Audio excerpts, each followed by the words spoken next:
Pues vamos a iniciar hoy un nuevo estudio que bueno, yo creo nos vamos a tardar todo el año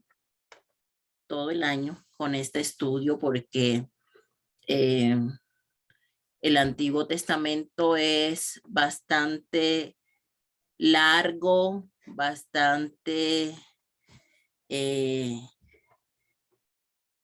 amplio y necesitamos tener comprensión total de todos los hechos del Antiguo Testamento para que nosotros podamos comprender la revelación progresiva que hay a través de la Biblia sobre Cristo. Amados hermanos, la palabra de Dios es la prueba más grande del amor que el Señor tiene para con nosotros.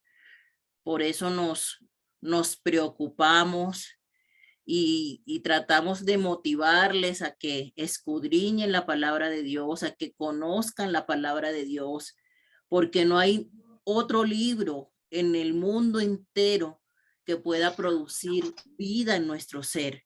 No hay otro libro en el mundo entero que pueda hablarnos directamente al corazón, tanto como lo hace la palabra de Dios.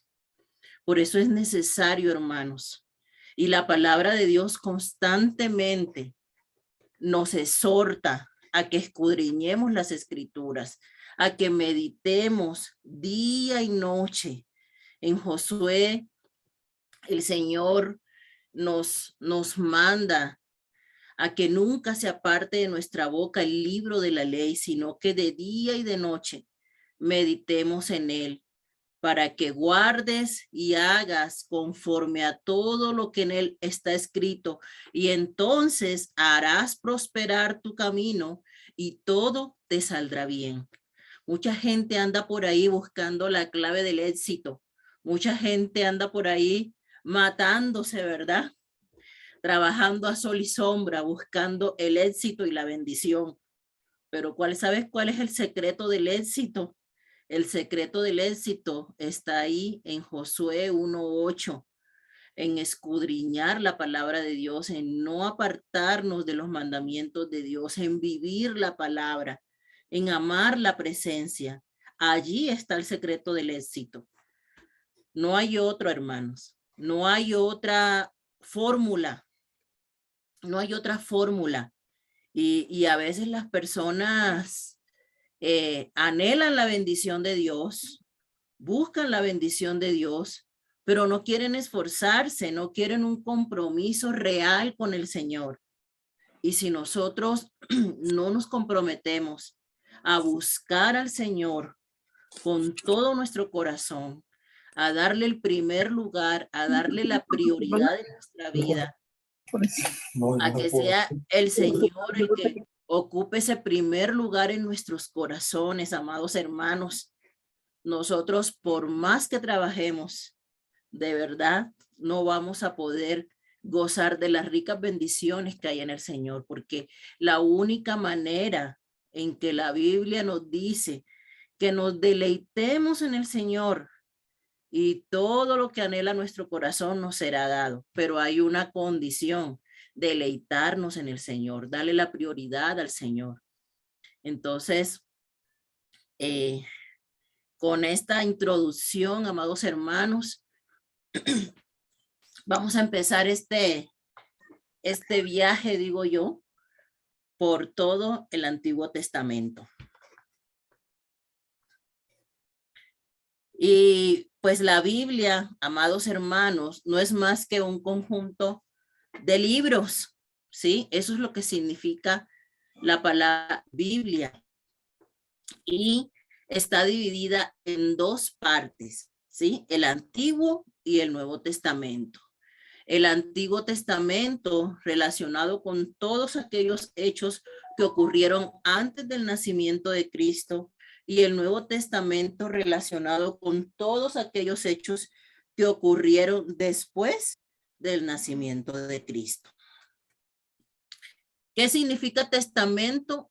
Es un pacto, es un acuerdo entre dos partes. Pero posteriormente vamos a ver nosotros que espiritualmente hablando, cuando nosotros hablamos de un pacto, hace referencia a algo que, aunque ambas partes están de acuerdo, solamente Dios puede pactar con los hombres. ¿Por qué? Porque Dios es el único que siempre cumple. Dios es el único que nunca miente. Dios es el único que nunca cambia. Por tal motivo, es Dios quien hace pacto con los hombres. Porque hoy en día está muy de moda aquello de que pacta con Dios, pero pues a medida que vayamos avanzando en este estudio nos vamos a dar cuenta de que todos aquellos pactos mencionados en la Biblia hablan de una relación y de un compromiso donde es Dios quien tiene la iniciativa y donde es Dios el que tiene la capacidad de poder cumplirle al hombre.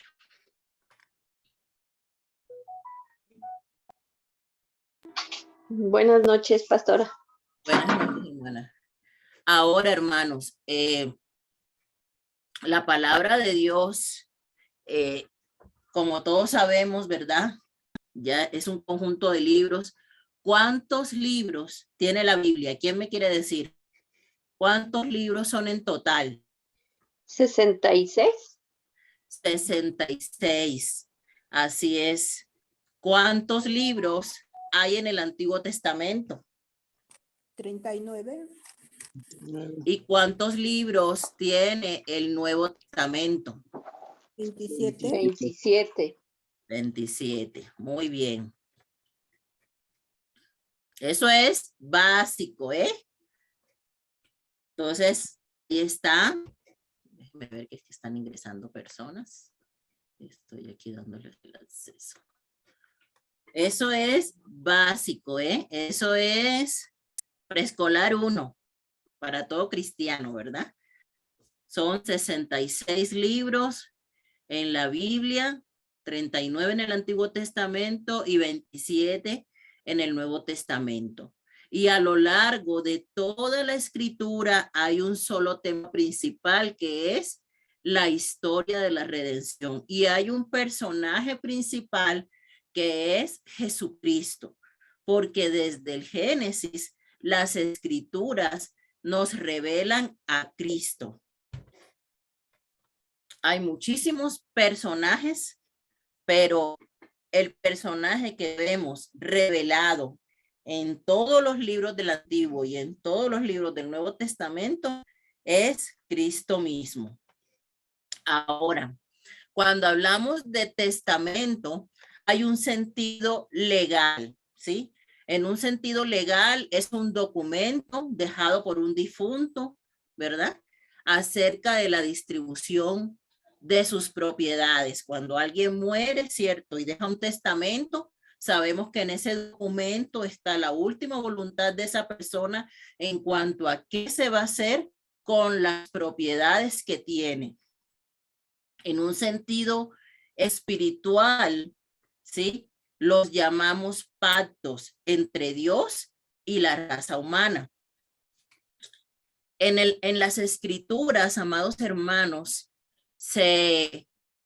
están contenidas todas las promesas que nosotros como hijos de Dios, ¿verdad? Siendo adoptados como hijos, al ser adoptados somos herederos. ¿Herederos de qué? De todas las promesas contenidas en las escrituras. La Biblia fue escrita principalmente en el Antiguo Testamento en 2 idiomas, hebreo y algunas porciones en arameo. Esas algunas porciones están principalmente en el libro de Daniel, sí, en Daniel.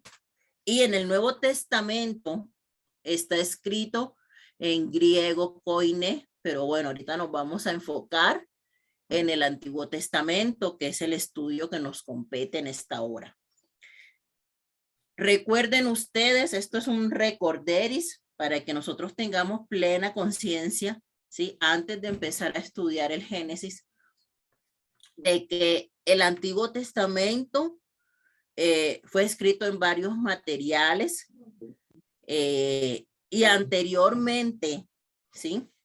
Se estaba en forma de rollos en pieles, no estaba dividido en capítulos, no estaba dividido en versículos. Eso fue mucho tiempo después, ¿sí? Y que aquí me equivoqué en la diapositiva, pues antes de Cristo, pero fue en el 1220, ¿verdad? Después de Cristo, en Esteban Langton, y se dividió en versículos en el 1551 por Roberto Stephanus.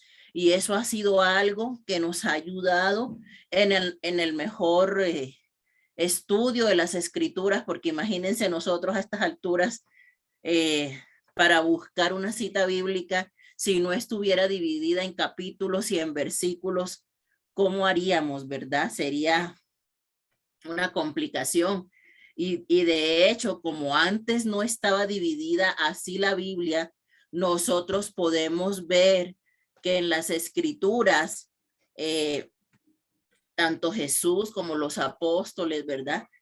De repente dicen, en el libro de la ley, en los profetas, oíste que fue dicho, ¿verdad? Pero no te dice, en Deuteronomio capítulo 2, versículo 3, dice no, porque pues simplemente no había esa forma de referirse a las escrituras porque no estaba dividida ni en capítulos ni en versículos, ¿sí?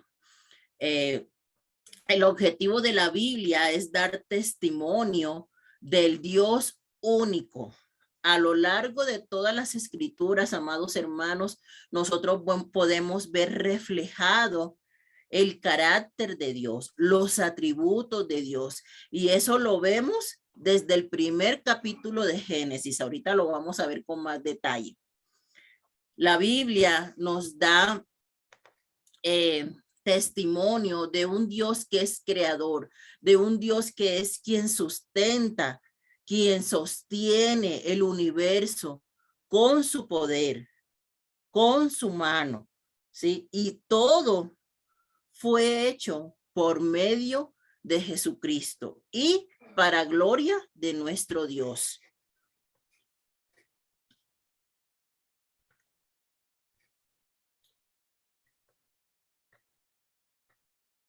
Aquí en esta diapositiva podemos ver las diferentes palabras que significan pacto en los distintos idiomas. En hebreo, pacto es la palabra berit, en griego es diateque.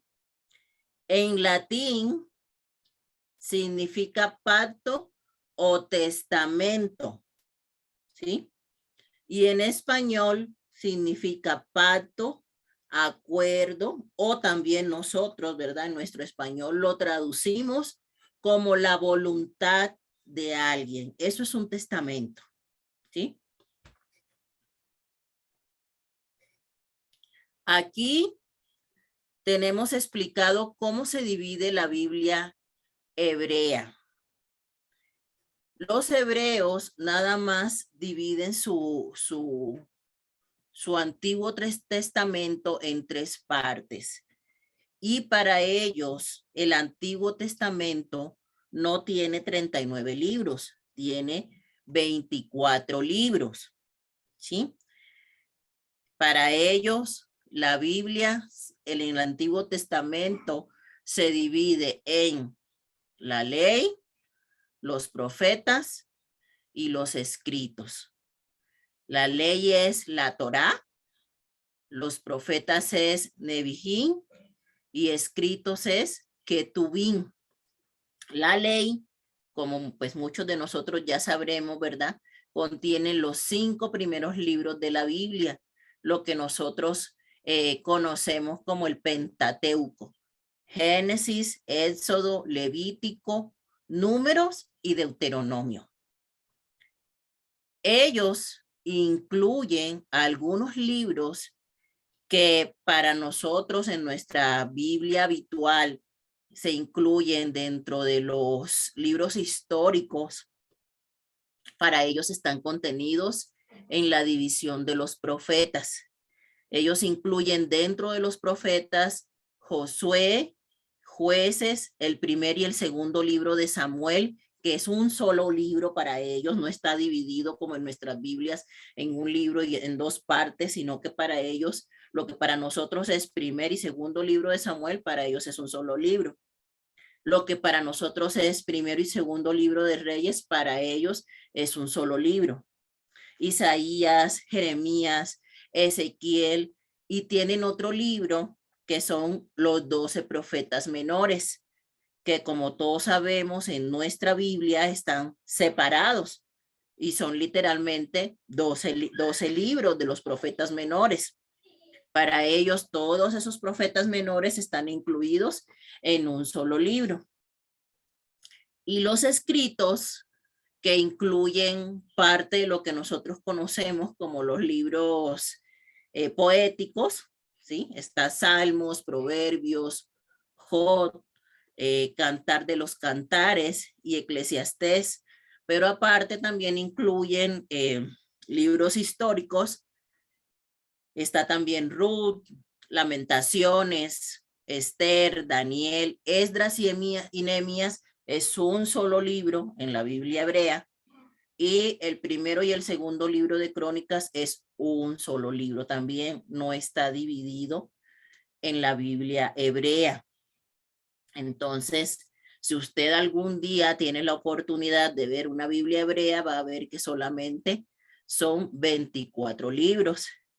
Y como es la escritura hebrea, esa escritura va de derecha a izquierda, no es como nuestra escritura habitual, ¿verdad? Que es de izquierda a derecha, ellos escriben al revés, ¿no? Entonces, lo contrario que nosotros. Entonces, todos estos son datitos que antes de empezar a estudiar necesitamos conocerlos. Ahora, ¿cómo se dividen esos 39 libros del Antiguo Testamento? En nuestra Biblia cristiana, bueno, pues tenemos primero que todo la ley o Pentateuco, que es para lo que es para los judíos la Torá, ¿sí? Está incluido los 5 primeros libros, Génesis, Éxodo, Levítico, Números y Deuteronomio. Esta parte de la Biblia la conocemos como Pentateuco simplemente porque eran 5 rollos, ¿sí? Entonces, por el hecho de ser 5 rollos, se le conoció posteriormente cuando se tradujo la primera Biblia de hebreo a griego, se le conoció como Pentateuco, porque eran 5 rollos, 5 libros. Después tenemos los 12 libros históricos, Josué, Jueces, Ruth, 1 y 2 Samuel, 1 y 2 Reyes, 1 y 2 Crónicas, Esdras, Nehemías y Esther, ¿sí? Luego vienen los 5 libros poéticos, Job, Salmos, Proverbios, Eclesiastés y Cantar de los Cantares. Luego vienen los libros proféticos, que son 4 profetas, pero son 5 libros. Isaías, Jeremías, Lamentaciones, Ezequiel y Daniel, ¿sí? Son 4 profetas. ¿Por qué? Porque el autor de Lamentaciones es el mismo Jeremías, ¿sí? Pero son 5 libros. Y posteriormente y por último, ¿verdad? En esta división de los libros del Antiguo Testamento, tenemos los 12 libros proféticos, que son los 12 profetas menores, ¿sí? Oseas, Joel, Amós, Abdías, Jonás, Miqueas, Nahum, Habacuc, Sofonías, ¿sí? Ageo, Zacarías y Malaquías. Así está dividida nuestra Biblia. Y a lo largo de toda la Biblia también existen diferentes géneros literarios. Existen el género poético, el género profético, el narrativo, ¿sí? Que nos cuenta como historias, el apocalíptico, el epistolar, que es el de las cartas, el de crónicas, el histórico, ¿sí? Son diferentes géneros literarios en los que están escritas las escrituras. En cuanto a la división en el tiempo, si nosotros observamos nuestra Biblia, vamos a ver que los libros están en un orden que no corresponde al orden cronológico en el cual sucedieron las cosas. Sin embargo, para un mejor estudio, dividimos esos libros en periodos específicos para una mayor comprensión de los eventos que ocurren a lo largo del Antiguo Testamento. Es así como, por ejemplo, en el Pentateuco hablamos de la formación de una nación. Y ya entrando en el Génesis, les voy a decir por qué hablamos de que en el Pentateuco se forma una nueva nación. Luego tenemos el periodo de la premonarquía, o sea, el periodo anterior a que hubiera reyes en Israel. Y este periodo se caracteriza por la conquista. Ustedes saben que todo el libro de Josué nos habla de las batallas que tuvieron que librar para poder conquistar la tierra prometida a la que el Señor les había permitido llegar. Luego viene el periodo de la monarquía. Este es el periodo durante el cual el pueblo de Israel está gobernado por reyes. Tenemos un periodo del Reino Unido donde un solo rey gobernaba a todo Israel. ¿Quién fue el primer rey de Israel? Saúl. Saúl. Saúl, muy bien. Y después de Saúl, David. David. Y después de David, Salomón. Salomón, su hijo. Muy bien. Entonces, nosotros vemos que en este periodo de la monarquía había un solo rey que gobernaba en todo el territorio de Israel, pero posteriormente, debido a varias situaciones que se suscitaron, el reino se dividió, la tierra se dividió, ¿verdad? Y las 10 tribus del norte tuvieron un rey y las tribus del sur tuvieron otro rey. A eso le llamamos el periodo del reino dividido, ¿sí? Porque mientras había un rey en el norte, había otro rey en el sur. Por eso se le conoce así. Y fueron aproximadamente 20 reyes, tanto en el norte como en el sur. Y posteriormente vino el juicio de Dios, ¿sí? Tanto para el reino del sur como para el reino del norte. Y los habitantes del reino del norte fueron conquistados ¿por quiénes? Por los de Asiria. Muy bien, hermana. Por Asiria, ¿sí? Y los del reino del sur fueron conquistados ¿por quiénes? Por Babilonia. Muy bien. Ustedes me van a ayudar a dar la clase porque todo esto ya lo deben saber. Y posteriormente, ellos duran 70 años cautivos en Babilonia. Y finalmente, gracias al decreto del rey Ciro, ellos regresan a Jerusalén. Y ese es el periodo que se le conoce como posmonarquía. En este periodo de regreso del exilio y restauración espiritual de Israel, están los eventos que se nos cuentan en los libros de Esdras, Nehemías y Esther. Ahora, ¿y los profetas? ¿Dónde quedan en medio de todo esto? Porque no los mencioné. ¿Te acuerdas, Benja? ¿Dónde quedan los profetas en medio de toda esta división? Obviamente hubo profetas que profetizaron en los tiempos de, bueno, desde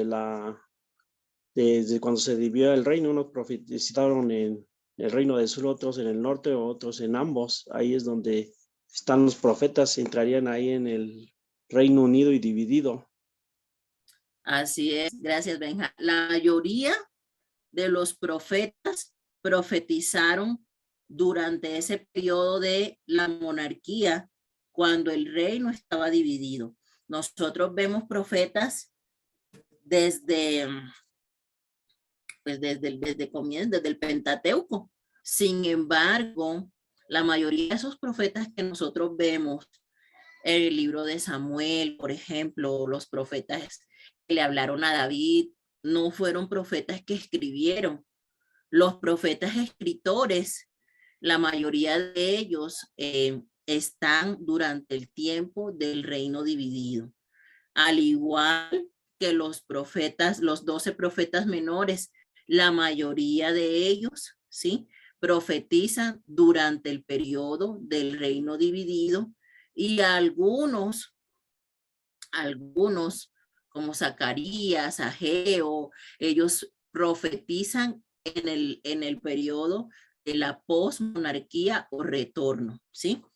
Entonces, es importante que nosotros sepamos esto, porque a veces pensamos que así tal cual como están escritos los eventos en la Biblia sucedieron, pero realmente cronológicamente, si nosotros hiciéramos un estudio cronológico,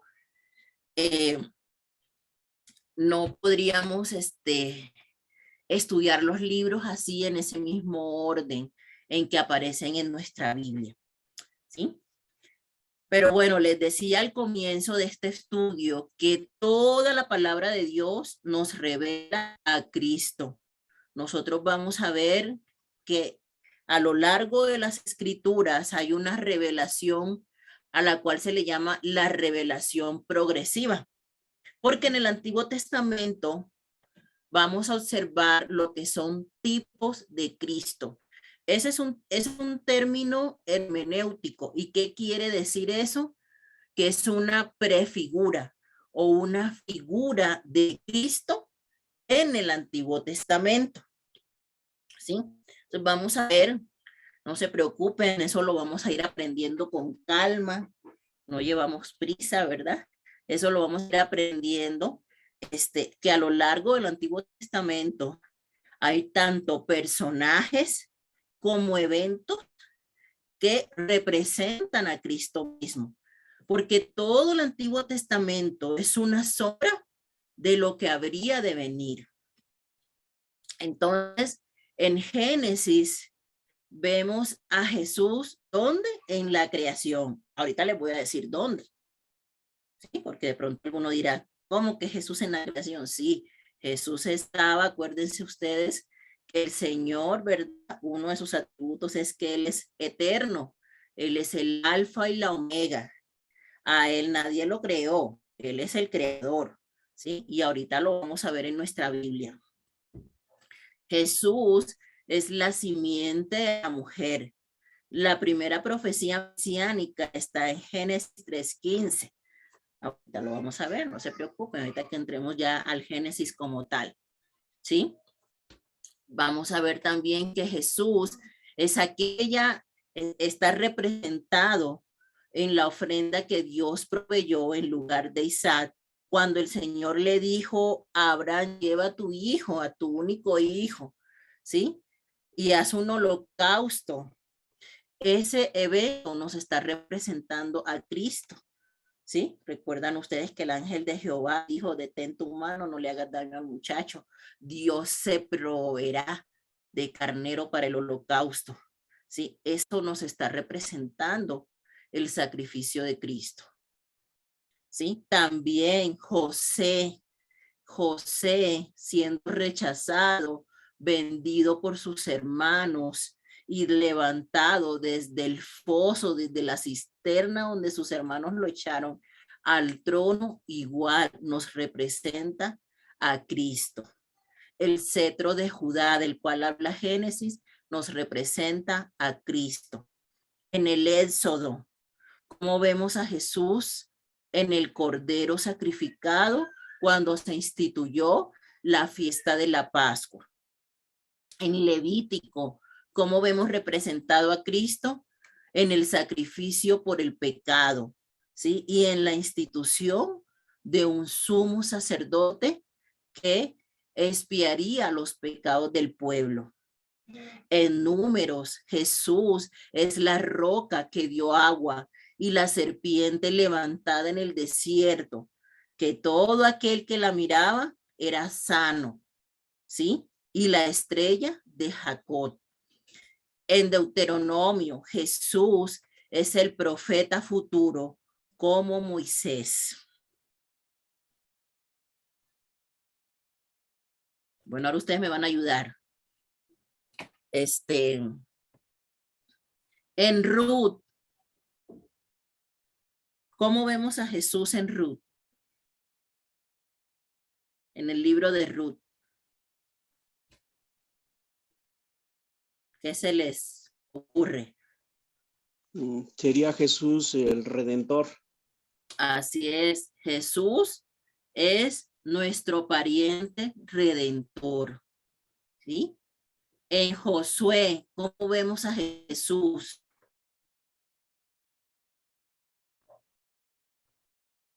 En el, ¿cómo se dice? Del comandante de los ejércitos, algo así dice la palabra. Capitán de los ejércitos celestiales, ¿verdad? Que habló con Josué, es Jesús. Y así sucesivamente, amados hermanos, ¿sí? Aquí lo tenemos en Josué, el príncipe del ejército del Señor, en Jueces, el juez que nos liberta de la opresión, en Ruth, nuestro pariente cercano redentor, en el primer libro de Samuel, el ungido, en el segundo libro de Samuel, el hijo gobernante de David, en Reyes y Crónicas, nuestro rey gobernante davídico, en Esdras, el que restaura a Israel, en Nehemías, el que reconstruye nuestros muros rotos, en Esther, el que protege a su pueblo, en Jod, nuestro redentor que vive para siempre. ¿Qué dijo Jod? A pesar de sus múltiples pruebas, yo sé que mi redentor vive. En el Hijo del Hombre, el crucificado, nuestro pastor, el Rey de Gloria, el Señor de David, nuestro sacerdote y Rey. En Proverbios, nuestra sabiduría. En Eclesiastés, el gran predicador. En Cantar de los Cantares, el señalado entre 10,000, el amado de nuestra alma. En Isaías, Emanuel, hijo de la Virgen, admirable, consejero, Dios fuerte, Padre eterno, príncipe de paz, el siervo sufriente, el conquistador ungido. En Jeremías, el Señor, justicia nuestra, el que trae el pacto nuevo. En Lamentaciones, el hombre de dolor. En Ezequiel, el que se sienta sobre el trono. En Daniel, la piedra no hecha con manos. El cuarto hombre en el horno ardiente, el Hijo del Hombre que viene en las nubes para reinar sobre todas las naciones. En Oseas, el que ama aún a los infieles, todo lo que Israel debiera haber sido como hijo de Dios. En Joel, el Salvador, el bautizador en el Espíritu Santo. En Amós, el que restaura el tabernáculo de David y salva a todos los que le buscan. En Abdías, el libertador en el monte de Sión. En Jonás, el que pasó 3 días y 3 noches en una tumba. Ciertamente Jonás estuvo en un pez, pero eso está representando ¿a qué? Y al hecho de que Jesús estaría 3 días y 3 noches en una tumba. El que ama a todas las naciones. En Miqueas, el Señor eterno de Israel, nacido en Belén. En Nahum, nuestra fortaleza y el juez de los malvados. En Habacuc, el justificador de los que viven por la fe. En Sofonías, el rey de Israel y Señor justo que muestra justicia de día en día. En Ageo, el deseado de todas las naciones. En Zacarías, el rey humilde cabalgando sobre un asno, el que fue traicionado por 30 piezas de plata, el que fue traspasado, por el cual Jerusalén llorará, el pastor que fue herido, el Señor que partirá el monte de los olivos. Y en Malaquías, el sol de justicia que trae salvación en sus alas. ¿Sí ven? Como todo el Antiguo Testamento nos revela a Cristo. En todo el Antiguo Testamento, a pesar de que no había iniciado el ministerio de Cristo en la tierra, se nos revela progresivamente a Cristo desde Génesis hasta Malaquías. Entonces, por eso decimos que Cristo es el personaje principal de la historia bíblica. Amén, amados hermanos. ¿Están despiertos? Sí. Amén. Amén. Entonces, les hablaba, ¿verdad? Que cronológicamente nosotros podemos dividir los eventos del Antiguo Testamento en etapas, ¿sí? Y tenemos primeramente la etapa de la creación que va en los primeros 11 capítulos de Génesis. Luego, la etapa patriarcal que nos cuenta la historia de los patriarcas. Desde Génesis capítulo 12 hasta el 50. Abraham, Isaac, Jacob y José. Y dentro de esta etapa patriarcal también se incluye el libro de Job. De hecho, históricamente se reconoce el libro de Job como el primer libro escrito del Antiguo Testamento. A pesar de que nosotros vemos a Job muy alejado, ¿verdad?, del Génesis dentro de la clasificación de los libros poéticos, cronológicamente es de los primeros libros, ¿sí? Porque esos eventos sucedieron más o menos al mismo tiempo que están ocurriendo los eventos de Génesis capítulo 12 al 50. La etapa del Éxodo incluye Éxodo, Levítico, Números y Deuteronomio. ¿Sí? Luego viene la etapa de la conquista. En esta etapa se incluyen todos los eventos ocurridos en el libro de Josué. Luego viene la etapa de los jueces y aquí se incluyen los eventos ocurridos en el libro de jueces, de Ruth y la primera porción del capítulo 1 al 7 del primer libro de Samuel. Luego viene la etapa del Reino Unido, donde efectivamente, como decíamos hace un rato, se nos cuenta toda la historia de los reyes de Israel cuando era un solo rey, Saúl, David y Salomón.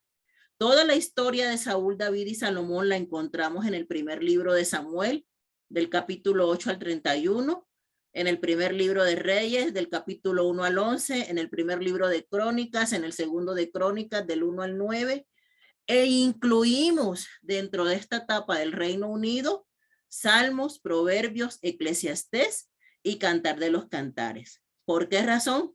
¿Quién me dice?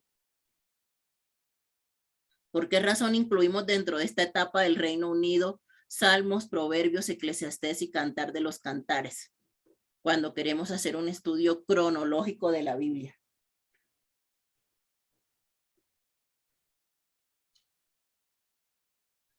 ¿No? ¿Nadie se anima? Por ejemplo, los salmos, pues se le atribuyen son contemporáneos del rey David. Ujú. Parte se le atribuyen a ellos, fue en esa etapa en la que se debieron haber escrito. Por Así ejemplo, el es. libro también obviamente fue en la etapa del rey Salomón. Así es. ¿Y Eclesiastés? ¿Quién lo escribió? Eclesiastés, si no más recuerdo, también Salomón. fue Salomón. Salomón. ¿Y Cantar de los Cantares? Salomón. Salomón. Entonces, por eso cuando queremos hacer un estudio, gracias Benja y hermana Pati, un estudio cronológico de el Antiguo Testamento, tenemos que incluir estos libros que fueron escritos en su mayoría por los reyes, ¿verdad? David y Salomón, dentro de este periodo o esta etapa del Reino Unido, ¿sí?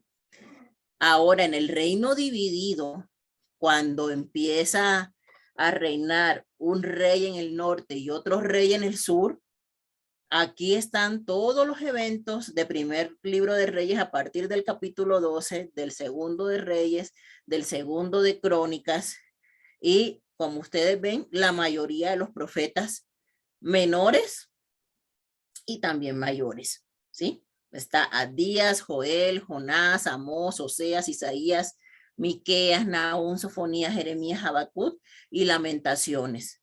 Más o menos en ese orden cronológico, ¿sí? Están escritos esos libros de los profetas, tanto mayores como menores, porque ellos profetizaron algunos para el reino del sur y otros para el reino del norte. Por eso los ubicamos dentro de este periodo. Posteriormente viene la etapa de la cautividad. Los libros que fueron escritos durante la cautividad fueron Daniel y Ezequiel. Tanto el joven Daniel como el joven Ezequiel estaban cautivos en Babilonia, ¿verdad? Fueron cautivos, llevados cautivos a Babilonia. Por eso ellos están aquí dentro de esta etapa de la cautividad. Cuando los judíos estuvieron 70 años en Babilonia. Y la etapa del retorno, aquí incluimos Esdras, Esther, Nehemías, Ageo y Zacarías y Malaquías. Entonces, estos libros fueron escritos cuando el pueblo judío retornó a Jerusalén. Así nosotros podemos hacer un estudio cronológico de la Biblia. Y esto se los comento pues para que sepamos, porque a veces tenemos esa idea, ¿verdad? De que así como están escritos, así tal cual sucedieron las cosas, y resulta que no es así, ¿verdad? Permítanme buscar la otra presentación y ahora sí, después de este preámbulo, empezamos con el Génesis.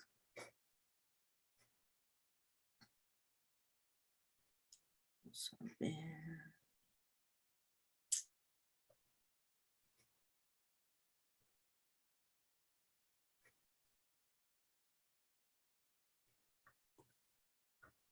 ¿Quiénes se propusieron leer toda la Biblia durante este año? A ver. ¿Quiénes están haciendo el esfuerzo? ¿Nadie? ¿Nadie se animó? Yo. Amén. Yo también. Pati. Ah, qué bueno. Yo Los también. felicito, Pastor. las felicito, hermanos, y les animo a que continúen leyendo, porque seguramente a las personas que han leído, pues el estudio se les va a hacer más sustancioso porque van a comprender todo, ¿verdad? Porque es diferente leerlo a que te lo cuenten, ¿cierto? Siempre va a ser diferente la experiencia, leerlo a que te lo cuenten. Entonces, los que no lo han hecho, los animo a que podamos llevar esa lectura diaria de las escrituras para que nadie nos eche cuento, ¿verdad? Bueno, entonces tenemos nosotros que en esta primera porción del Génesis, los actores principales o los personajes principales van a ser, bueno, aparte de Dios, ¿cierto? Adán, Abel, Enoc y Noé.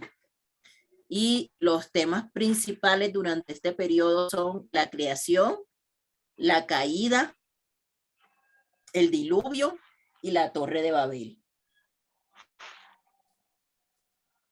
Génesis significa origen, principio o nacimiento. Cuando se estudia en el original hebreo, ¿sí? En hebreo este libro se llama Bereshit, principio. ¿Por qué? Porque todos los libros del Pentateuco en hebreo reciben el nombre de las primeras palabras con las que empieza el libro. Entonces, cuando nosotros empezamos a leer Génesis, ¿qué dice la Biblia? En el principio creó Dios los cielos y la tierra. Entonces, como dice en el principio, ¿sí? Que en el original hebreo en el que está escrito el Antiguo Testamento es Bereshit, ¿sí? Eso es lo que significa Génesis. Ese nombre se le dio cuando se tradujo la Biblia del hebreo al griego. Génesis significa entonces origen, nacimiento, comienzo, ¿sí? Todo lo que implica la generación de algo. ¿Quién es el autor de Génesis? Pues el autor de todo el Pentateuco, de todos los primeros 5 libros de la ley, es Moisés. Y la Biblia misma da testimonio de eso, ¿cierto? Jesús mismo dice, conforme a la ley de Moisés. Entonces, hay evidencia interna de que fue Moisés quien escribió el Pentateuco. ¿Cuándo lo escribió? Pues no se sabe, ¿verdad? No se sabe. Realmente puede ser que se escribió al final de los 40 años, cuando Moisés, ¿verdad? Aún tenía acceso a documentos históricos en la corte de Egipto. Acuérdense ustedes que Moisés era un hombre preparado. ¿Por qué? Porque Moisés fue adoptado por la hija de Faraón y en ese tiempo los egipcios tenían una de las mejores educaciones que había en ese momento histórico. Entonces Moisés fue un hombre preparado académicamente y que sabemos que posteriormente vivió su proceso espiritual, ¿verdad? De 40 años en el desierto, pero también tuvo una preparación académica excelente durante todo el tiempo que él estuvo viviendo en el palacio de Faraón. ¿Cuál es el propósito principal de Génesis? Revelar el origen y el propósito del universo, de la vida y de la humanidad. Exponer la naturaleza de la relación de Dios con el hombre, que es una relación personal, ¿sí? Es una relación concertadora, y en Génesis vamos a empezar a ver los primeros pactos de Dios con el hombre. Vamos a empezar a ver en Génesis cómo surgió la historia del pueblo de Israel. Y aquí en Génesis 3:15, como les había mencionado hace un momento, se nos empieza a revelar al Mesías prometido. En Génesis se nos narra la historia de la creación, la relación de Dios con el hombre y la promesa de Dios a Abraham y a sus descendientes. Amados hermanos, cuando nosotros empezamos a leer el libro de Génesis,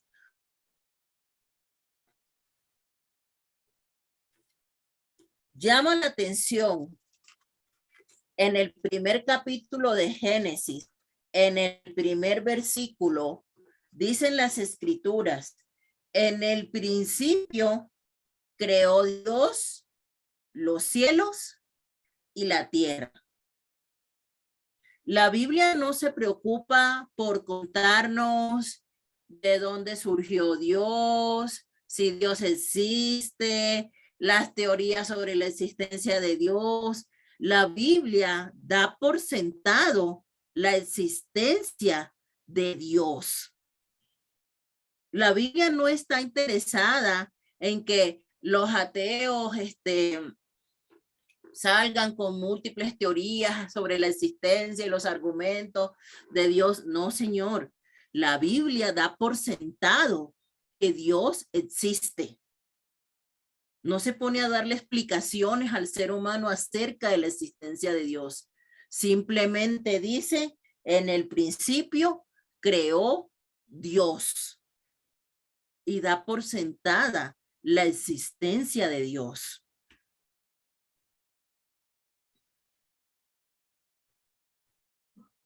A ver, vamos a esta.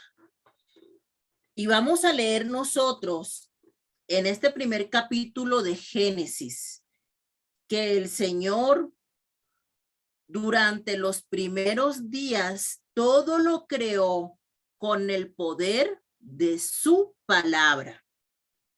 ¿Sí? Dice a partir del capítulo, del versículo 3, vamos a encontrar una frase que es repetitiva. Y dijo Dios, sea la luz, y fue la luz. Vio Dios que la luz era buena y separó Dios la luz de las tinieblas y llamó Dios a la luz día y a las tinieblas llamó noche y fue la tarde y la mañana un día. Y luego, ¿qué dice otra vez? Dijo Dios, haya expansión en medio de las aguas y separe las aguas de las aguas. E hizo Dios la expansión y separó las aguas que estaban debajo de la expansión de las aguas que estaban sobre la expansión. Y fue así, y llamó Dios a la expansión cielo, y fue la tarde y la mañana el día segundo.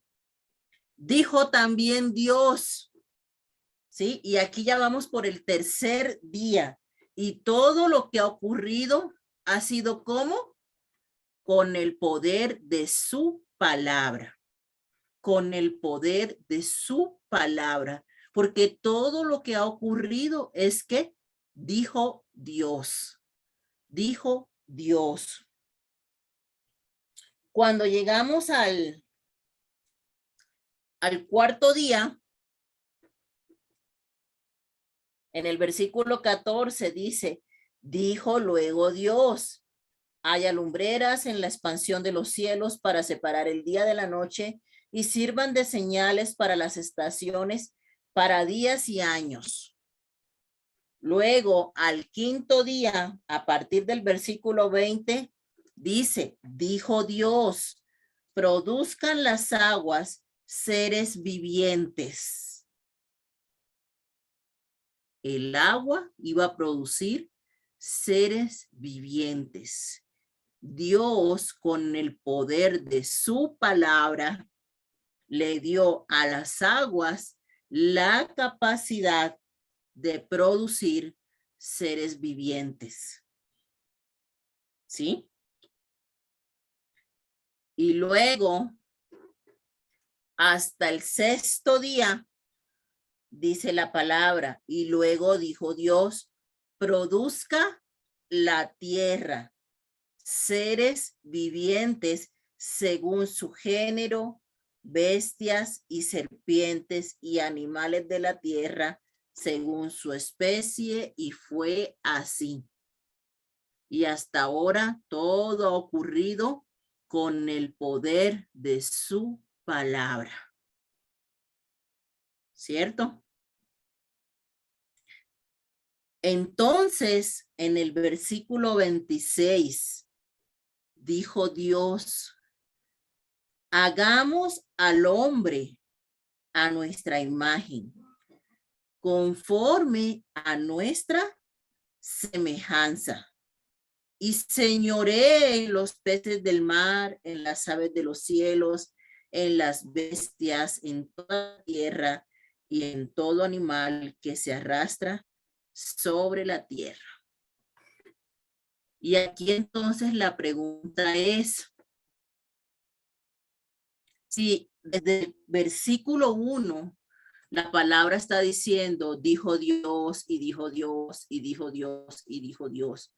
¿Por qué de repente en el versículo 26 dice la palabra, y dijo Dios, entonces dijo Dios, hagamos? ¿Con quién hablaba Dios? ¿Con quién hablaba Dios? Con Jesús y el Espíritu Santo. Así es.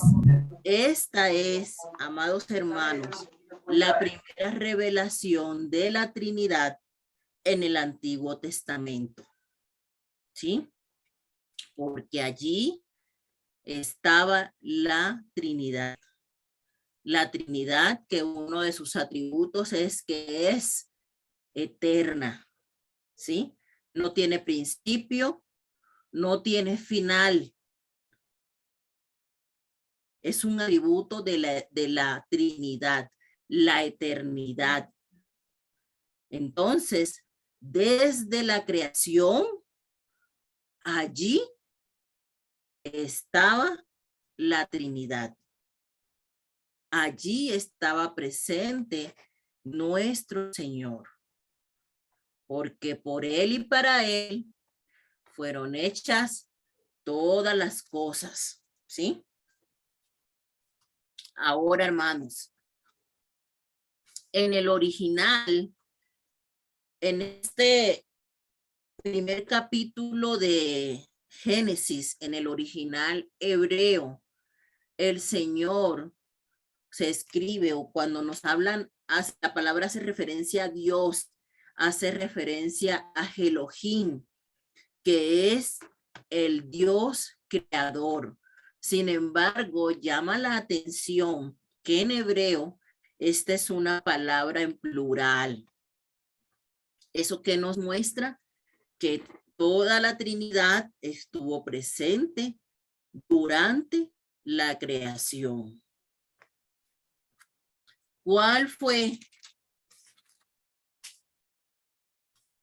la materia a partir de la cual creó Dios?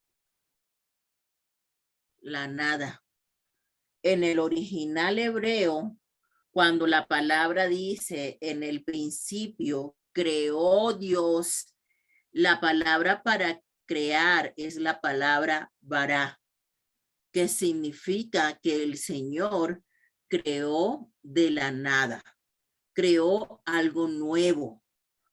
Entonces, el único que tiene capacidad creadora, capacidad para crear a partir de la nada, es nuestro gran Dios. Él es el único que tiene esa capacidad para crear algo a partir de la nada. Y a lo largo del Génesis, nosotros vemos varios atributos del Señor revelados. El Señor va estableciendo un orden. El Señor es el creador del tiempo, porque desde el comienzo de la creación, el Señor dijo, llamó Dios a la luz día, llamó a las tinieblas noche, y fue la tarde y la mañana un día. Entonces el Señor es creador del tiempo y creó el tiempo para hacer todo dentro de un orden, dentro de un progreso, porque Dios es un Dios de orden. Dios es un Dios que todo lo hace bueno. Dicen las escrituras, al cabo de cada día que el Señor creaba algo nuevo, ¿qué dice la escritura? Y vio Dios que era bueno. Y vio Dios que era bueno. Y vio Dios que era bueno. Porque el Señor no creó nada malo. Todo lo que Dios hizo, lo hizo bueno. ¿Sí? Sin embargo, nosotros, los seres humanos, fuimos los que dañamos por causa de la desobediencia ¿sí? Ese hecho de que inicialmente todo era bueno. Entonces, vamos a ver nosotros que en el Génesis se nos registra a nosotros la primera rebelión de la humanidad contra Dios. Y ahorita vamos a ver esto bien a detalle porque es importante. Mientras que Apocalipsis, el último libro de la Biblia, nos registra la rebelión final. Génesis nos registra la entrada del pecado, mientras que Apocalipsis nos registra la eliminación del pecado. Luego les voy a compartir el material para que ustedes puedan ver con calma todos los versículos. Génesis nos registra la imposición de la maldición y Apocalipsis nos registra el levantamiento de esa maldición. Génesis nos registra el comienzo de la muerte y Apocalipsis nos habla del final de la muerte, cuando todos vamos a estar en el cielo y vamos a tener vida eterna los que hemos creído en Cristo Jesús. Génesis nos registra la creación de los presentes cielo y tierra y Apocalipsis nos habla de la creación de un nuevo cielo y de una nueva tierra. Y en este primera porción de este estudio de Génesis, como les comentaba, estos son los temas que vamos a ver: la historia de la creación, la caída del hombre, el diluvio, el comienzo del hombre. Y aquí están los versículos para que puedan posteriormente hacer sus anotaciones.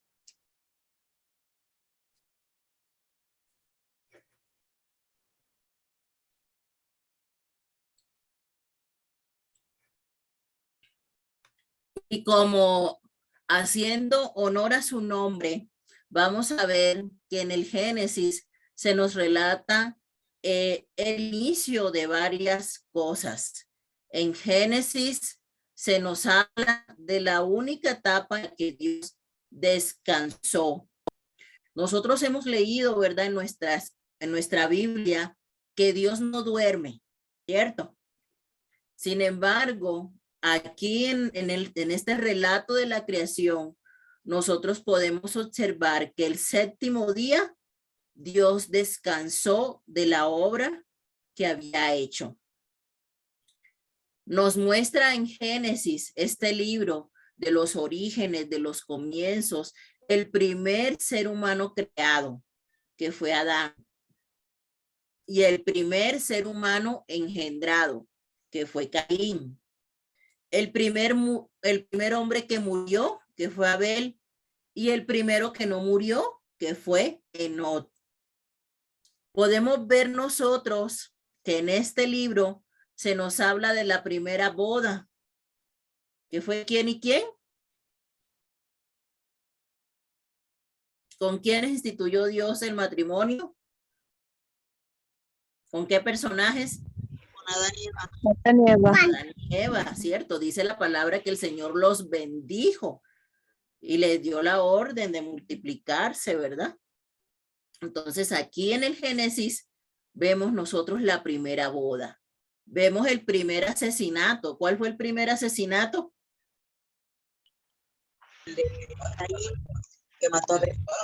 Caín mató a Abel. Ese es el primer asesinato del cual se tiene registro en la historia bíblica. La primera promesa del Mesías que les dije que está ¿dónde? En Génesis 3:15. 15. Génesis 3:15. Muy bien. Vemos, ¿verdad?, la religión humana versus la redención divina. Y ahorita les voy a contar por qué decimos esto. Un barco posado sobre un monte. ¿Qué barco era ese? El de Noé. De Noé. El arca de Noé. Y una torre que se levanta en una llanura. La de ¿Qué Babel. torre era esa? De Babel. La torre de Babel. Muy bien.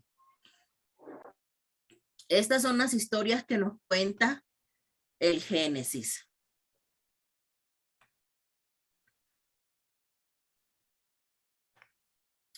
Y vamos ahora sí a entrar más en materia. Dios tuvo propósito, ¿sí? Para la creación. Y el propósito de la creación era preparar un hogar adecuado para el hombre. Nosotros vemos que en el Génesis el Señor acomodó, ordenó todas las cosas de tal manera que el hombre pudiera vivir en ese huerto del Edén y realmente el hombre no iba a tener necesidad de más nada. Podemos ver, como vimos ahorita en los versículos, el poder de la palabra de Dios. Dios dice y su voluntad se cumple. Podemos ver la bondad de Dios en el hecho de que todo lo que él hizo era bueno. Todo lo que el Señor hizo, lo hizo dentro de un equilibrio, dentro de un orden. ¿Para qué? Para que el desarrollo del hombre, tanto físico como mental, como espiritual, fuera adecuado. Y puso al hombre como mayordomo, puso al hombre como administrador, como corona de la creación, hecho con sus propias manos. ¿De quién? De la Trinidad. ¿Hecho de qué? Del polvo de la tierra. Adán viene de la palabra Adama, que es suelo en hebreo o polvo. El nombre Abraham viene de la raíz original hebrea para el polvo. Y científicamente se ha demostrado, amados hermanos, que los mismos componentes que tiene el polvo de la tierra los tiene el cuerpo humano. Y eso no es casualidad, eso es evidencia de que efectivamente lo que la Biblia dice es verdad. Y también vemos cómo el Señor de la costilla de Adán creó a Eva, que significa vida, o en algunas versiones dice madre de todos los vivientes, ¿verdad?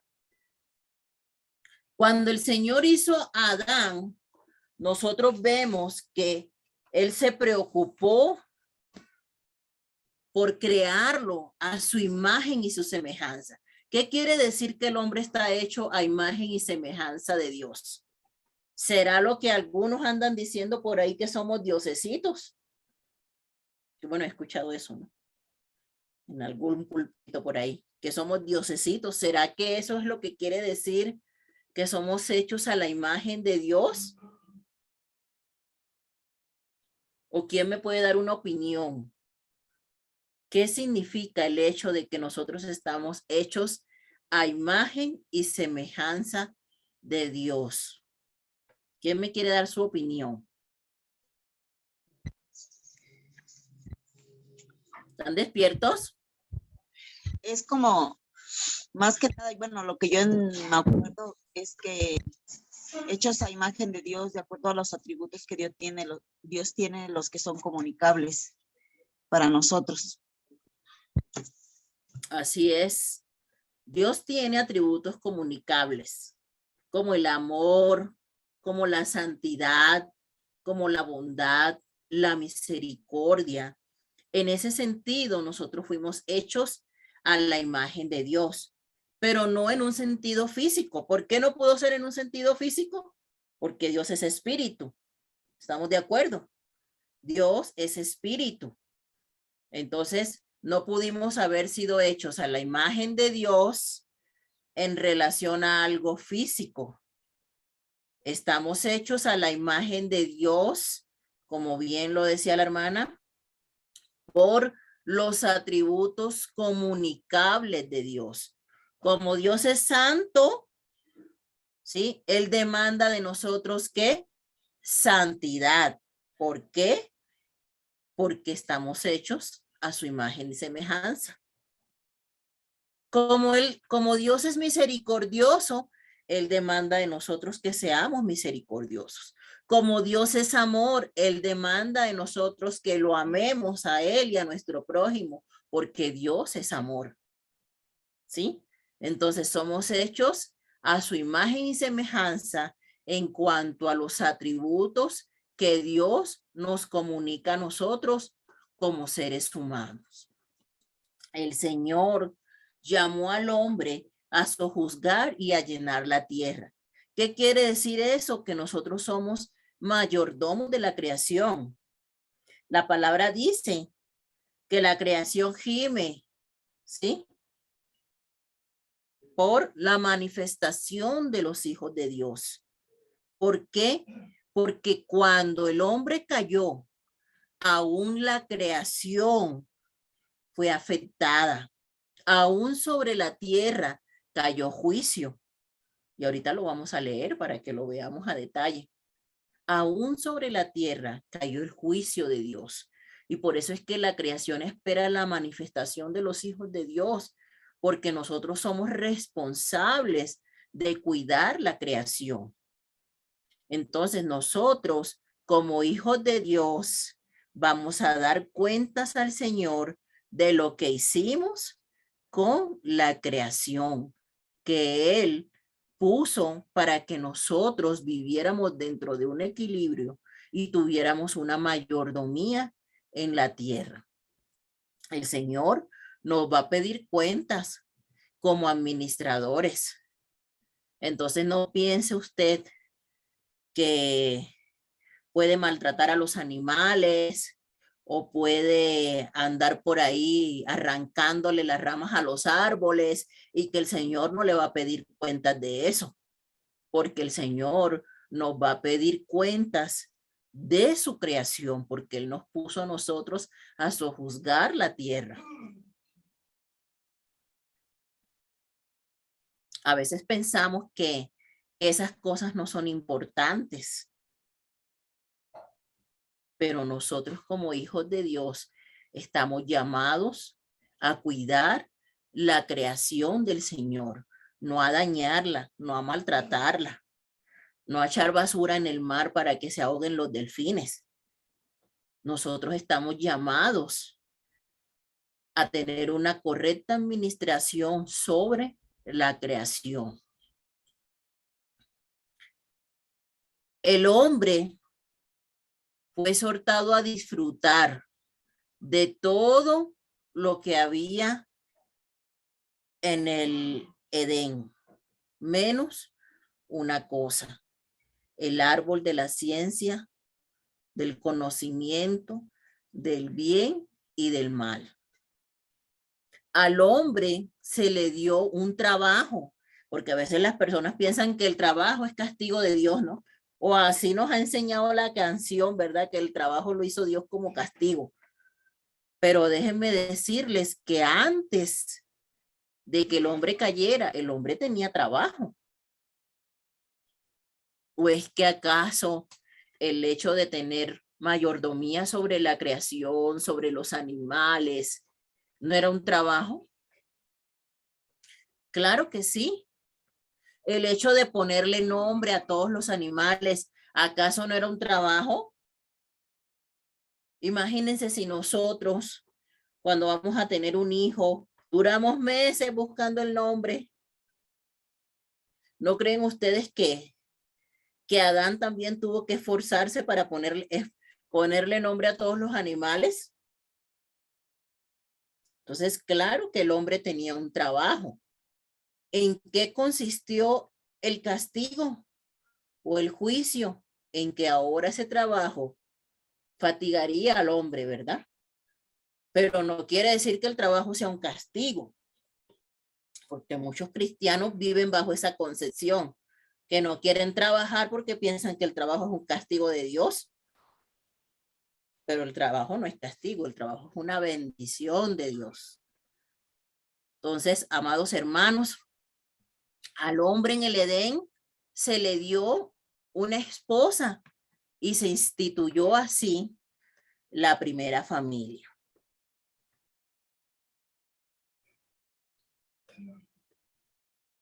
El hombre tiene un espíritu para tener comunión con Dios, una voluntad para obedecerle y un cuerpo para servirle.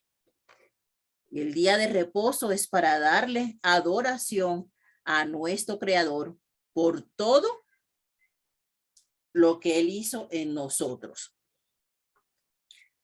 Y vemos nosotros en el Génesis el primer matrimonio. Y el Señor da unas indicaciones específicas.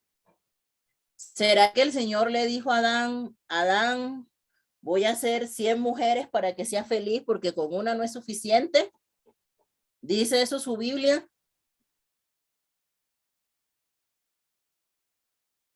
Hermanos, ¿alguna de las No. Biblias de ustedes dice eso? No. Que Dios le hizo 2 o 3 Ya. o 4 para que Adán estuviera feliz. No, ¿verdad? Entonces, el Señor instituyó un matrimonio dentro de la monogamia.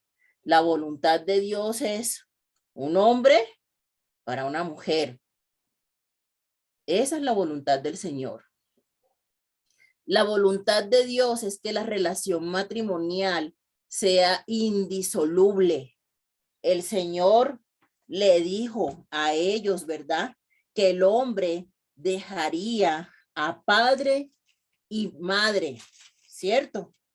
Y que los dos, el hombre y la mujer, iban a ser una sola carne. Entonces, alguna vez leí en un libro una ilustración que un matrimonio es cuando pegas, como cuando pegas unas hojas, o sea, dentro de la bendición de Dios, ¿verdad? El Señor hizo esa unión y al intentar separarlas, las 2 hojas se van a romper y se va a causar un daño. Y no es la voluntad de Dios que las partes salgan dañadas. Al contrario, la voluntad del Señor es que ese matrimonio permanezca unido para siempre. Esa es la voluntad del Señor. Y que el matrimonio esté en esa estrecha comunión con el Señor. Porque cuando el Señor hizo a Adán y Eva, no los dejó solitos, Él estaba con ellos ahí. Había una relación con Dios. Entonces el Señor es ese cordón de 3 dobleces. Necesitamos a Dios en nuestros matrimonios. Necesitamos al Señor en nuestro matrimonio para que el propósito de Dios se cumpla en esa familia. Y vemos en las Escrituras, en este relato de la creación, que el Señor formó a la mujer, ¿verdad?, a partir de una de las costillas del varón. Y encontré esta frase que me llamó la atención. Dice, la mujer no fue formada de la cabeza del hombre para que no ejerciera dominio sobre él, ni de sus pies para que fuera pisoteada, sino de su costado para ser igual que él y cerca de su corazón para ser amada por él. De igual forma, las oraciones de la mujer protegen el corazón de su esposo. Entonces, en el Señor, todo tiene un propósito, amados hermanos. Nada es al azar ni por casualidad. Sin embargo, nosotros leemos a partir del capítulo 3 la narración de la tentación que Satanás le hizo al hombre. Y quiero que vayan a su Biblia y que lo leamos porque aquí hay varios detalles que nosotros necesitamos analizar.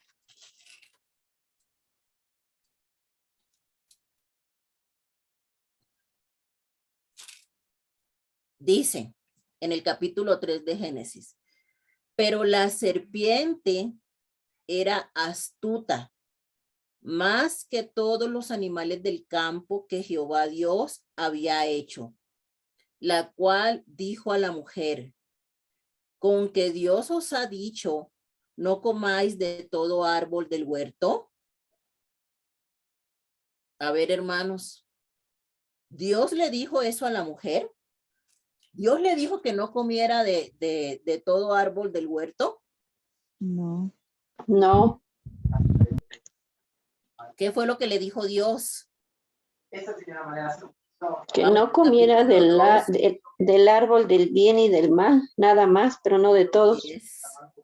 Vamos al capítulo 2, versículo 8, para que lo vean ahí con sus propios ojos. Dice la palabra, y Jehová Dios plantó un huerto en Edén, al oriente, y puso allí al hombre que había formado. Y Jehová Dios hizo nacer de la tierra todo árbol delicioso a la vista y bueno para comer. También el árbol de la vida en medio del huerto y el árbol de la ciencia del bien y del mal. En el 16 dice, y mandó Jehová Dios al hombre diciendo, de todo árbol del huerto podrás comer, mas del árbol de la ciencia del bien y del mal no comerás, porque el día que de él comieres ciertamente morirás. Y entonces la serpiente le dice a la mujer, con que Dios os ha dicho, no comáis de todo árbol del huerto. Y aquí tenemos al padre de mentira, al primero que distorsionó la palabra de Dios, porque Dios nunca dijo eso. Dios no les dijo que no comieran de ningún árbol, como Satanás estaba afirmando. Dios en ningún momento dijo eso. Entonces vemos aquí cómo Satanás desde el comienzo engaña a los hombres por medio de la misma táctica vieja de siempre, distorsionando la palabra de Dios. Esta expresión con que lleva incluido sembrar duda, ¿sí? Sembrar duda en el corazón. Entonces la mujer respondió a la serpiente, del fruto de los árboles del huerto podemos comer, pero del fruto del árbol que está en medio del huerto, dijo Dios, no comeréis de él, ni le tocaréis para que no muráis. Otra. Y aquí tenemos la primera mala interpretación, porque cuando dijo Dios que no tocaran el árbol, a ver, ¿en qué momento dijo Dios eso? No, ¿verdad? Si leemos bien el versículo 16, en ningún momento dijo Dios que no lo tocaran. Nada más dijo, el día que de él comieres, ciertamente morirás.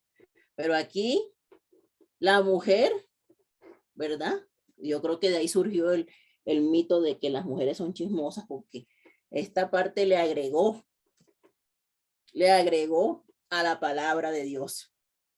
Porque dice, el Señor dijo que no comiéramos ni lo tocáramos.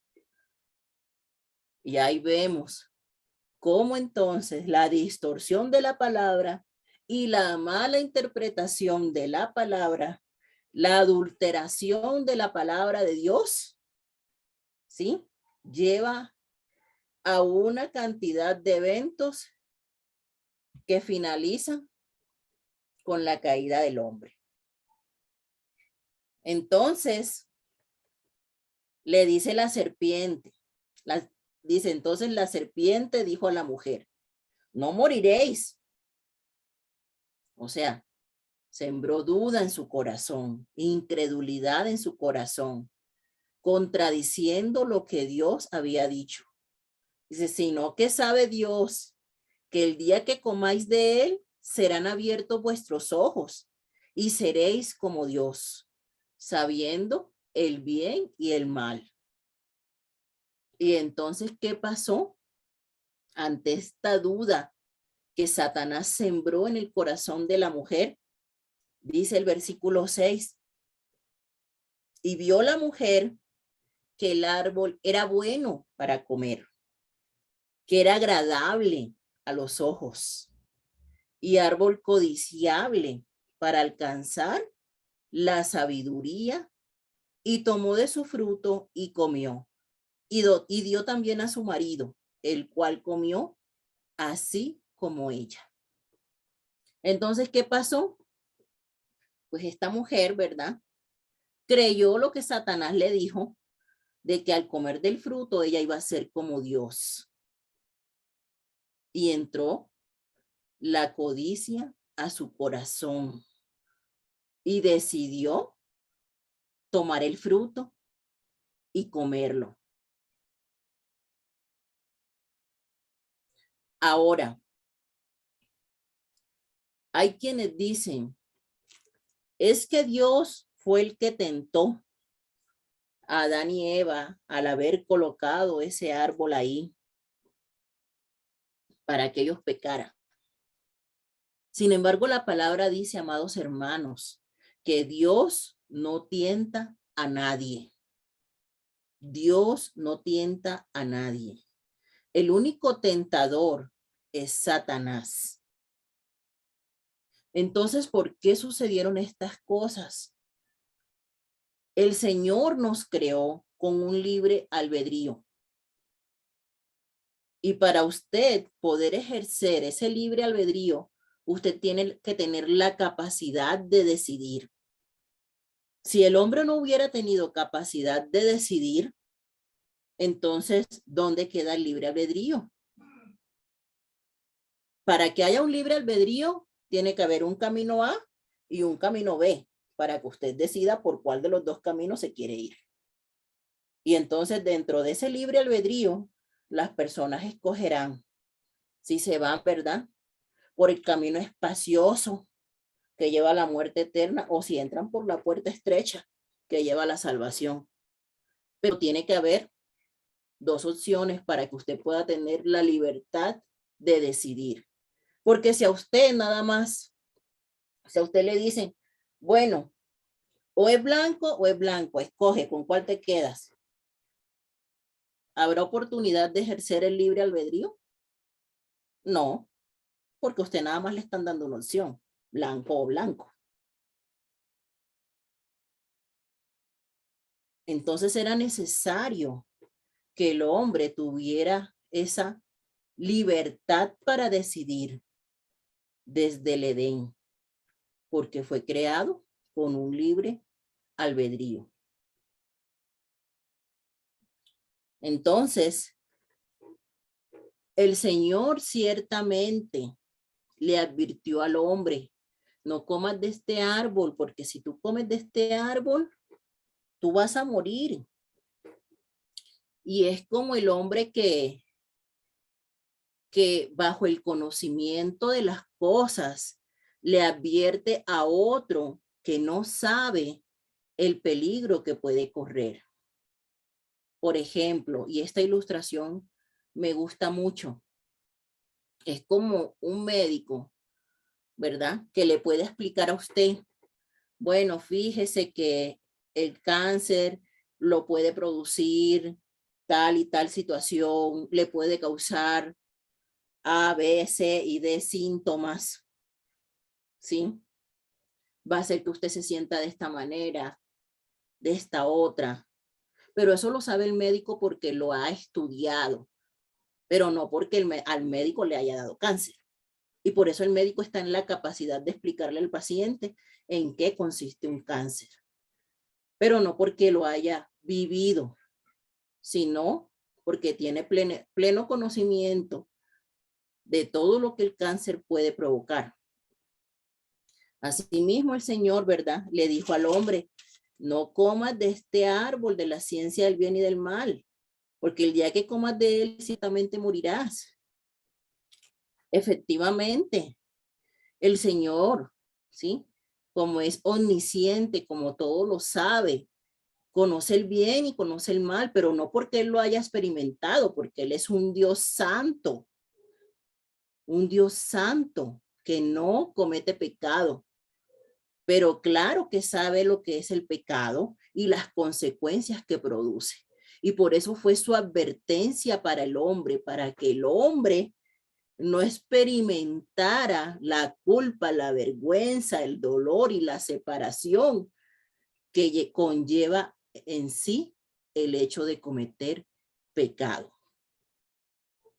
Pero el hombre quería experimentarlo por sí mismo, ¿cierto? Y entonces, ¿qué hizo? Decidió desobedecer a Dios. Y en el momento en que desobedecen, ¿qué sucede? Dice el versículo 7. Entonces fueron abiertos los ojos de ambos y conocieron que estaban desnudos. Porque anteriormente estuvieron desnudos todo el tiempo y no se sintieron incómodos el uno con el otro, ni mucho menos, porque no tenían ese conocimiento del mal, pero ahora ya lo tuvieron. Entonces sus ojos fueron abiertos y al sentir por primera vez el hombre experimentar la culpa y la vergüenza por el pecado, ¿qué hacen?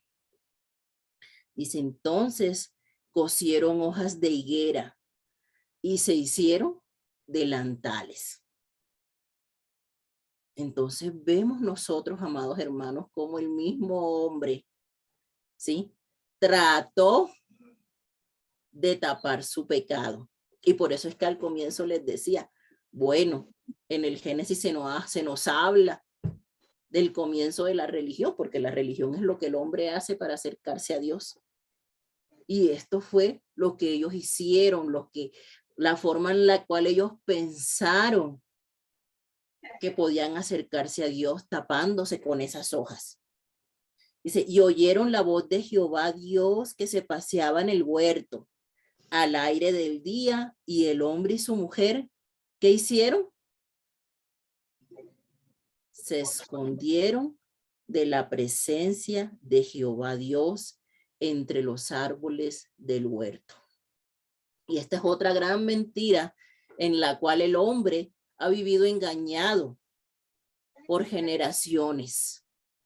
Porque el hombre piensa que cuando peca, si lo hace donde nadie lo ve, no pasa nada. Pero se nos olvida que el Señor todo lo ve, amados hermanos. Quizás alguien puede pecar y puede decir, nadie me vio. Aquel que comete pornografía se encierra en su cuarto y dice, nadie me vio. Aquel que anda adulterando va con esa otra mujer o con ese otro hombre a un lugar donde nadie lo conoce y se engaña a sí mismo diciendo, nadie me vio. Aquel que se droga busca un callejón oscuro donde drogarse para que su familia no se entere y se engaña a sí mismo diciendo, nadie me vio. Pero Dios no puede ser burlado y Dios no puede ser engañado. Dios todo lo ve. Tierra. A nuestro Dios no lo podemos engañar. Y su palabra dice que todo lo oculto sale a la luz. Usted podrá engañar a los hombres. Podrá engañar a los hombres diciendo, ay, no fui a la iglesia porque me dolía aquí, me dolía allá. Pero Dios, que conoce los pensamientos y escudriña los corazones, sabe si de verdad usted no fue porque estaba enfermo o porque le dio flojera ir. A Dios no lo podemos engañar, amados hermanos. Y ese ha sido el pensamiento errado de los seres humanos durante muchos años, así como Adán y Eva, que creyeron poder esconderse detrás de un árbol de la presencia de Dios. Pero de la presencia de Dios no nos podemos esconder, porque Él conoce aún hasta lo más profundo de nuestros pensamientos, aún hasta lo más profundo de nuestros corazones. Entonces es un error pensar que lo que hacemos en oculto no va a salir a la luz. Entonces el versículo 9 nos dice, mas Jehová Dios llamó al hombre y le dijo, ¿dónde estás tú? Y él respondió, Oí tu voz en el huerto y tuve miedo porque estaba desnudo y me escondí. Y es ese sentimiento que experimenta el hombre cuando está delante de la presencia de Dios, porque delante de la presencia de Dios nada podemos ocultar. Delante de la presencia de Dios estamos completamente desnudos. Por eso siempre le decimos a los hermanos, cuando usted ore, ore con toda sinceridad, porque delante del Señor estamos desnudos. No haga oraciones repetitivas, no haga oraciones protocolarias. Haga una oración sincera y háblele al Señor de su verdadera condición, porque delante del Señor estamos completamente expuestos. Delante del Señor estamos completamente expuestos. Entonces, por eso, Adán y Eva tuvieron ese sentimiento de miedo delante de la presencia de Dios, porque ya conocían el mal. Y Dios le dijo, ¿quién te enseñó que estabas desnudo? Obviamente el Señor ya sabía lo que había pasado, porque Él todo lo sabe. ¿Has comido del árbol del que yo te mandé, no comieses? ¿Y qué hizo el hombre?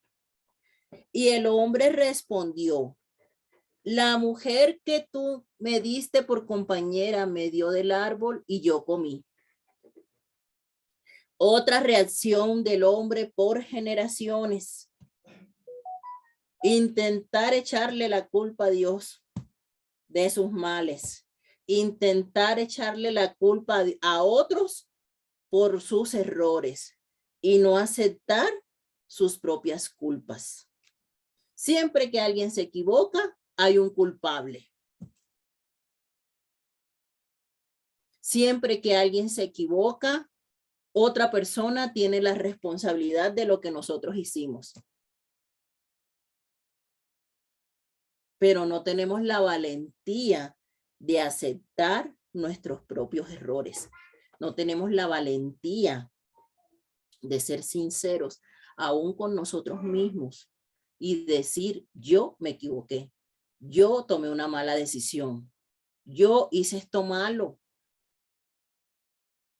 yo actué mal. Porque al final del día, antes de pecar, en nuestro propio corazón, en nuestra propia mente, surgió ese deseo de hacer el mal y decidimos hacer el mal. Entonces, ¿por qué querer echarle la culpa a otro? Si es grosero en su trabajo, no, porque es que el jefe me trata mal. Si alguien roba, no, porque es que necesito llevar comida para mi casa y por eso tuve que robar. Siempre el hombre ha buscado justificarse por sus malas acciones delante de Dios. Sin embargo, aunque el hombre quiera justificarse, cada quien es responsable de sus propios actos y cada quien va a pagar una consecuencia o va a sufrir una consecuencia por sus propios actos. Entonces Jehová Dios dijo a la mujer, ¿qué es lo que has hecho? Y dijo la mujer, la serpiente. O sea, nomás empezaron a tirarse la bolita, como diríamos aquí, ¿verdad? El hombre le echó la culpa a la mujer le echó la culpa a la serpiente miró para los lados y no encontró a quien echarle la culpa. Y empezaron a lanzarse la bolita. Y es lo que sucede siempre que el hombre peca. Si se droga, es que porque cuando yo era niño, mi papá me pegaba, mi mamá me maltrataba. Si se emborracha, es que mi mamá me abandonó. Siempre alguien tiene la culpa, menos nosotros mismos. Siempre alguien tiene la culpa. La misma actitud de Adán y Eva. Sin embargo, eso, aunque echemos 1000 culpas y repartamos 1000 culpas, eso no nos exonera del juicio divino. Si nosotros nos reconocemos nuestros errores y nos arrepentimos. Porque ellos en ningún momento reconocieron su error. Ellos en ningún momento se adjudicaron para sí mismos el error cometido. ¿Qué hicieron?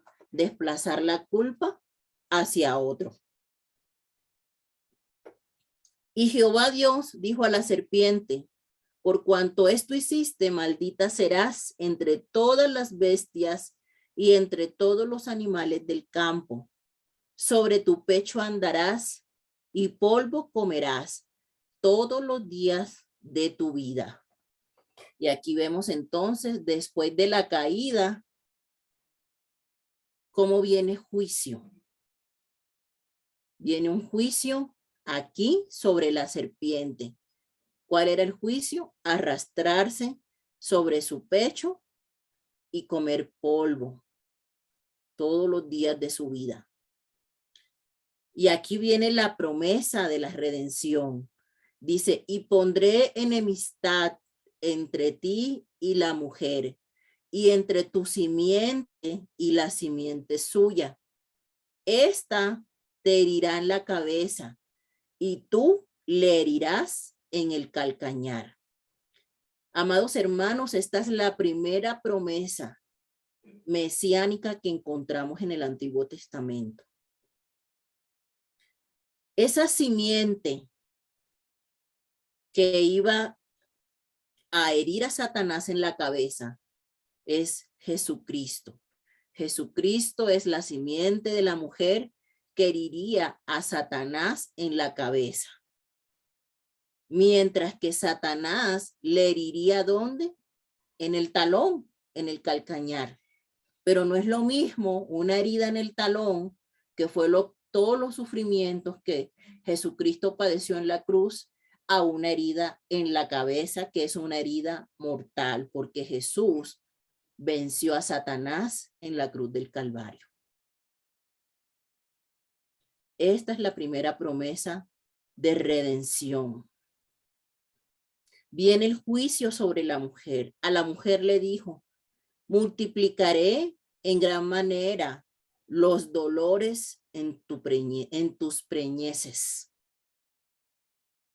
Con dolor darás a luz los hijos, y tu deseo será para tu marido, y él se enseñoreará de ti. Y este fue el juicio para la mujer, amados hermanos. El dolor en la procreación y la subordinación al hombre, que hasta el día de hoy y a lo largo de toda la historia, la mujer aún hoy sigue sufriendo por causa de esto. Porque aunque la mujer quisiera gobernar al hombre, no es así, amadas hermanas. Y a lo largo de la historia hemos visto el sufrimiento de las mujeres, porque aún hoy hay culturas donde la mujer es un cero a la izquierda, donde la mujer siempre va tras el hombre, donde la mujer literalmente no vale nada. Hubo juicio también sobre el hombre. Al hombre dijo, por cuanto obedeciste a la voz de tu mujer y comiste del árbol que te mandé diciendo, no comerás de él, maldita será la tierra por tu causa. Entonces hubo juicio sobre la tierra. Con dolor comerás de ella todos los días de tu vida. Entonces, como pudimos ver, ya el trabajo existía. Pero ¿qué sucede? Que ahora el trabajo iba a causar fatiga, que ahora el trabajo iba a causar dolor. ¿Sí? El trabajo para Adán en el Edén fue un trabajo placentero, pero ahora el trabajo lo iba a poner a sudar. el juicio sobre la tierra, espinos y cardos te producirá y comerás plantas del campo. Con el sudor de tu rostro comerás el pan hasta que vuelvas a la tierra, porque de ella fuiste tomado, pues polvo eres y al polvo volverás. Pero aquí sucede algo interesante, hermanos, que aún en medio de este juicio vemos la gracia de Dios. ¿Cómo vemos la gracia de Dios? Fue el Señor quien buscó a Adán, porque Adán y Eva, ¿qué hicieron? Esconderse de la presencia de Dios. Sin embargo, fue el Señor quien los buscó, porque en el versículo 9 dice, mas Jehová Dios llamó al hombre. Entonces es el Señor quien tiene la iniciativa en la redención. Es el Señor quien nos busca, es Él quien nos amó primero. En el versículo 21 dice, y Jehová Dios hizo al hombre y a su mujer túnicas de pieles y los vistió. Entonces, el Señor en su gracia los cubrió de su pecado. ¿Y los cubrió con qué? Con piel de animales. Y para poderlos haber cubierto con piel de animales, tuvo que haber un sacrificio de un animal.